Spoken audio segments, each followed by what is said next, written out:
Hola Hola amigos, compañeros, buenas buenas tardes. tardes, Buenas tardes. ¿cómo están? Ay, bien, algo aburrido por Eh, las clases, pero aquí andamos.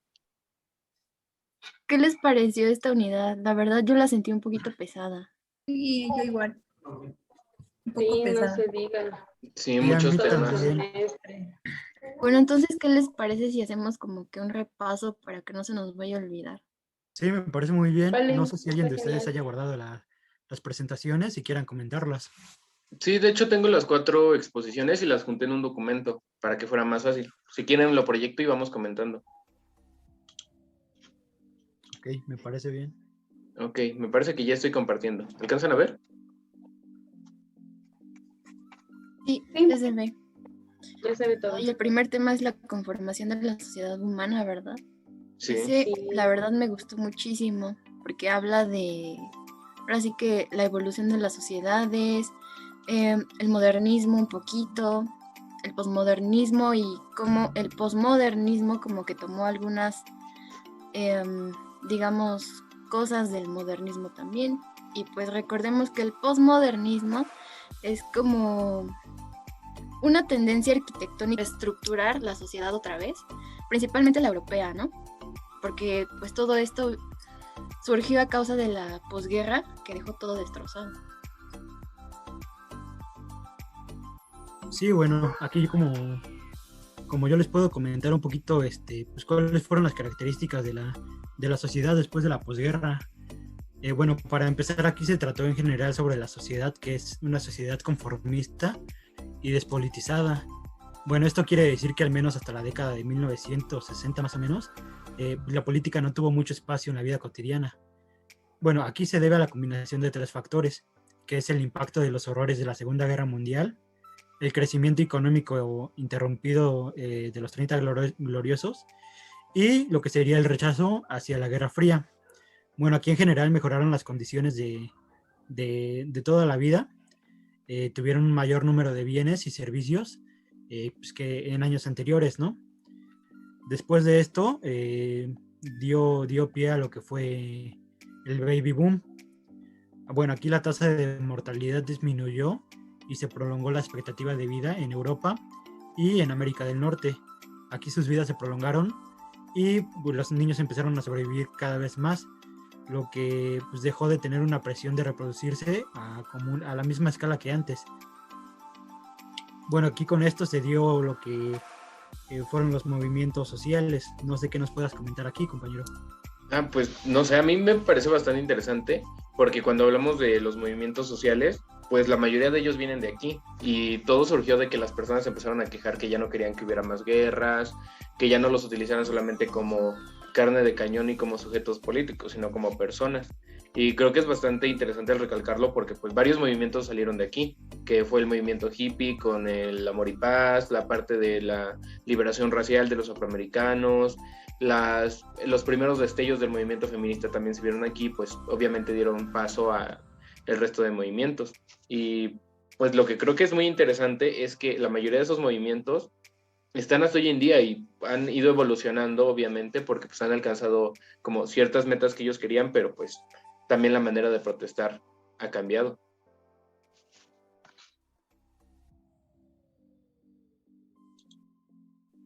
Sí, como decía mi compañero Jesús, las maneras de protestar han cambiado. Entonces, pues ya en el siglo XXI, en este siglo en el que estamos, pues ya las manifestaciones son de manera virtual, la mayoría, ya no se hacen presencial. Y esto conlleva una gran responsabilidad de información, ya sea verdadera o falsa. No sé, ¿tú qué opinas, Tania?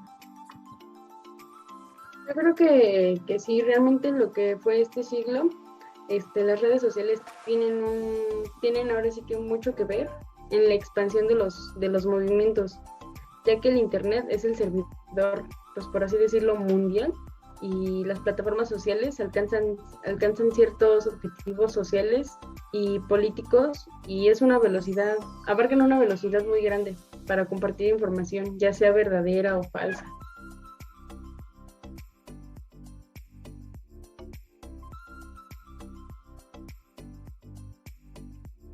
También de la exposición 2 no sé si a ustedes también les llamó la atención la parte de los asentamientos urbanos y la ordenación territorial. Digo, creo que es bastante interesante ver cómo pues tuvieron que hacer una nueva traza de sus ciudades porque pues, se vieron destruidas por la guerra y la devastación que hubo.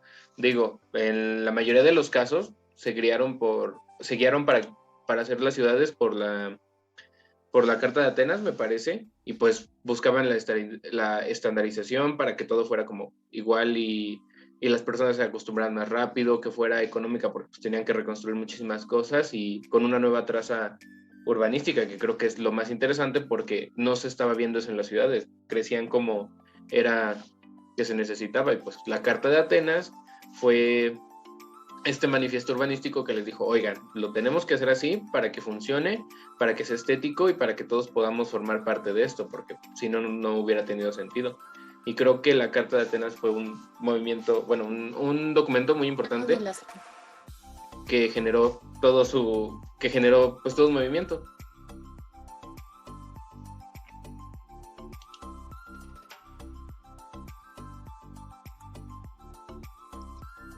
Y bueno, también está lo de las funciones de la sociedad, que es el hábitat, donde básicamente debe de estar así como que más adaptada, con buen clima, con buena iluminación, etcétera. El trabajo también es importante porque se supone que la vivienda y el trabajo, bueno, debe de haber como que una distancia muy corta entre ellas. En el esparcimiento deben de haber áreas verdes y en la circulación, pues la circulación debe de ser fluida tanto con transportes como con las personas. Bueno, y aparte del urbanismo también tenemos las políticas de la reconstrucción, porque bueno, no sé si ustedes sabían, pero a mí me pareció muy interesante la parte de todo lo que Estados Unidos ayudó a Europa para que pudieran reconstruirse, porque al final de cuentas se vieron completamente devastados y no había manera de que ellos solo se levantaran.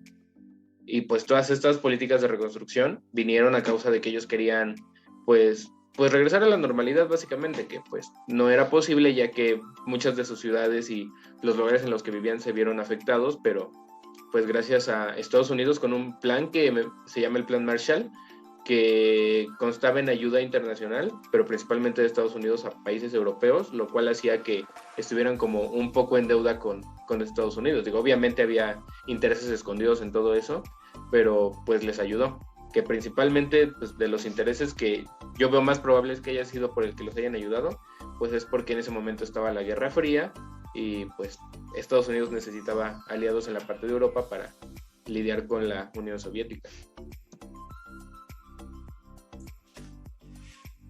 Bueno, después seguido de esto, pues se empezó como a hacer una tipo reestructuración de las ciudades, ¿no? Aquí fue donde aparecieron pues, dos personajes, que estos fueron arquitectos y urbanistas. Estos dos personajes se llamaron Alison Smithson y Peter Smithson. Estos fundaron lo que es el nuevo brutalismo y fueron dos íconos de la arquitectura inglesa, más o menos entre los años 50 y los años 60. Bueno, en la siguiente, estos aportaron demasiados temas teóricos que serían como la asociación, el modelo de crecimiento, la movilidad, la identidad, y entre ellos, y uno de los más importantes, fue el clúster. Bueno, aquí mi compañera Cintia, no sé si nos puedes explicar un poquito de las obras que dejaron ellos. Claro. Bueno, una de las obras que fue muy importante en la carrera de los Smithson fue el Golden Lane Housing, que más que nada fue una obra para dar solución a los problemas de zonificación que fue característico de la arquitectura racionalista, y fue proyectado en 1953. Otro de estos es el Robin Hood Gardens, que fue proyectado en 1969, y este proyecto es una vivienda colectiva y está destinado a viviendas de protección social. Y pues no sé si uno de mis compañeros quiera agregar un poco sobre políticas urbanas en México. Sí, yo quiero. Bueno, las políticas urbanas en México surgieron entre los años 70 y 80. Y bueno, algunos de sus objetivos eran que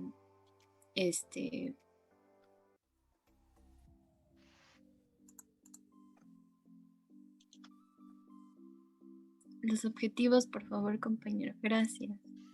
Algunos de sus objetivos eran, pues básicamente como que asegurar la función habitacional, conservar y revitalizar la economía, que fue algo muy importante, y el mejoramiento de las áreas centrales, que ya estaban así como que un poquito deterioradas. Y pues bueno, todo esto así como que surgía o evolucionaba, pero tomando muy en cuenta como que la economía de la sociedad.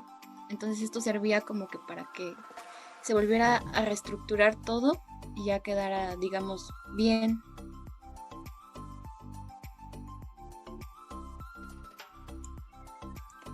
Bueno, y aquí en la tercera exposición, pues podemos hablar un poquito de lo que fue la forma de expresión, ¿no? Después de estas guerras que hubieron. Bueno, para esto, pues las obras pretendían como reflejar la sociedad desde una perspectiva más irónica, ¿no? Esto se plasmaba en el arte de una forma cotidiana y un poquito en la publicidad, ¿no? Del día a día. Bueno, uno de ellos sería el pop art. Esto es uno de los fenómenos artísticos que fue sociales en donde se reflejaba la situación del capitalismo tardío. Aquí se refería a un repertorio de imágenes populares donde estaban integradas en la publicidad. Después, como segundo aquí, el pop art se desarrolló dentro de la cultura del capitalismo y la reproducción industrial. Estuvo un poquito localizada en lo que es la ciudad de Londres y Nueva York. Y en la neofiguración, esta tiene el criterio de semejanza a lo real. Bueno, este movimiento representa problemáticas sociales, tales como la política o la diferencia entre clases sociales. Aquí, como pueden ver, una imagen pues de lo que fue uno de los representantes de esa vanguardia, ¿no?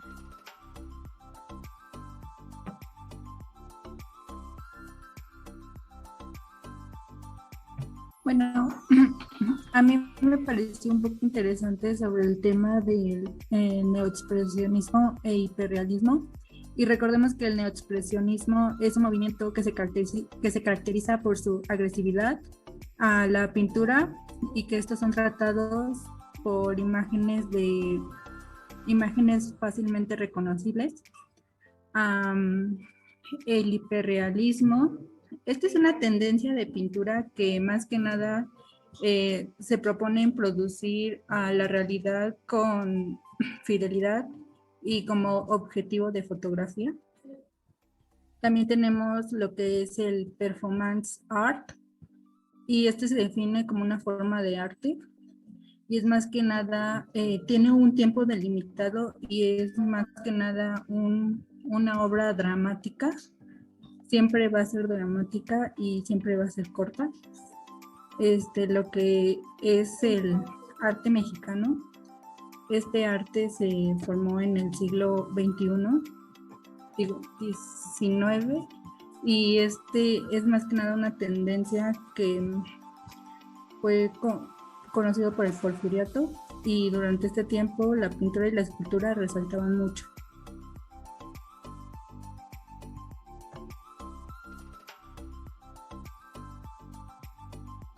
Bueno, saltando de lo que fue el arte mexicano, a mí realmente el tema que más me llamó la atención o que se me hizo un poco más fácil de comprender es el de la arquitectura como concreción de los deseos e ideales humanos, o sea, ese motor que nos impulsa a tener esos ideales que, bueno, tenemos aquí que pues la arquitectura tuvo un gran desarrollo, pero fue influenciado por diversos factores, y uno de los más importantes y reconocidos y que siempre está en todos lados es la religión, ya que pues la arquitectura de ese tiempo se centraba en la glorificación a Dios, pero en esta época de la Edad Media tuvimos un arquitecto llamado Genoves Batista Alberti, que rompió con las cadenas y pensaba que las construcciones hechas con el fin de glorificar a Dios carecían de belleza.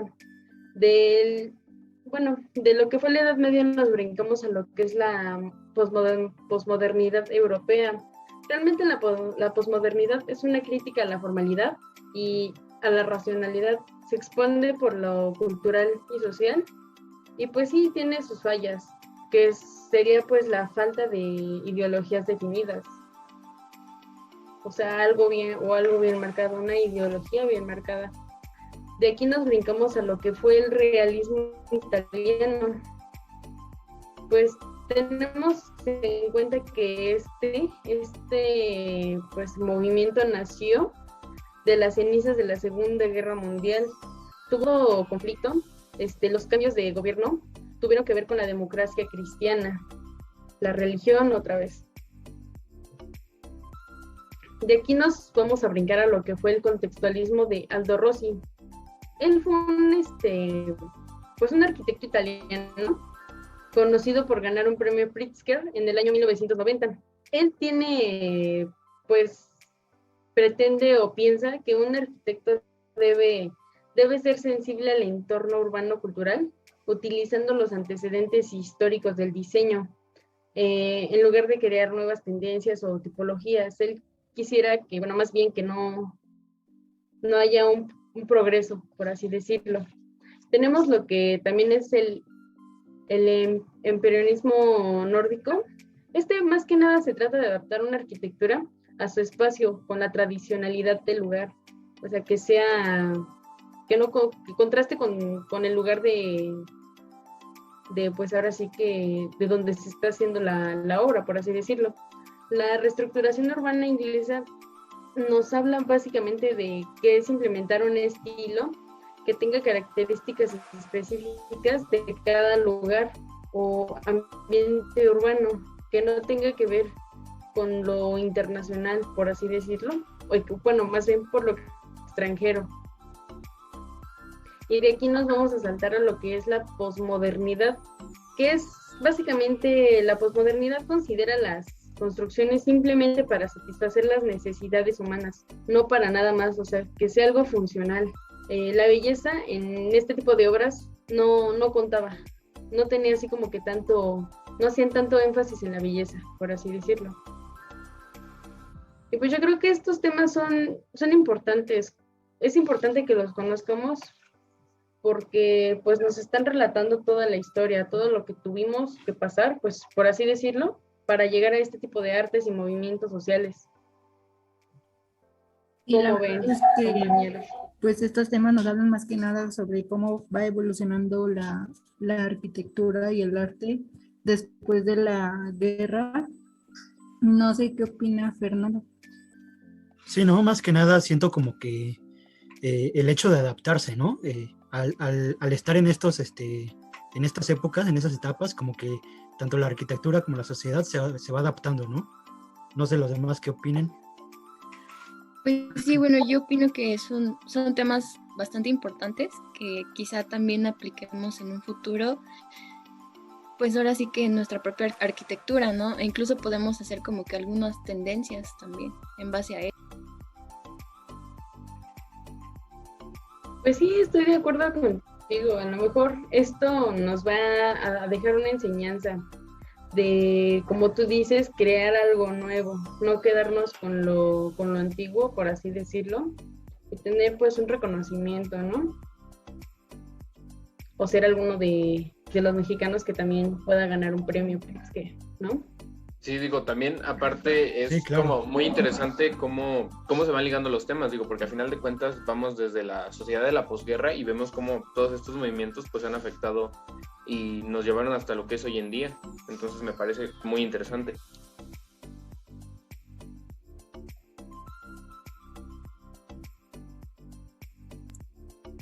Pues yo creo que al menos los temas quedaron ya un poco más, Más claros, sí, ¿no?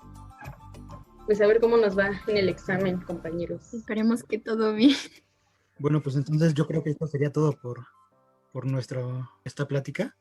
Y pues sería todo, ¿no? Claro, compañeros. Bueno, Bueno, compañeros, pues, nos nos estamos estamos viendo. viendo. Hasta luego. Me dio gusto repasar con ustedes. Los Nos amo. vemos, igual. Adiós. Vale, compañeros, nos vemos en clase.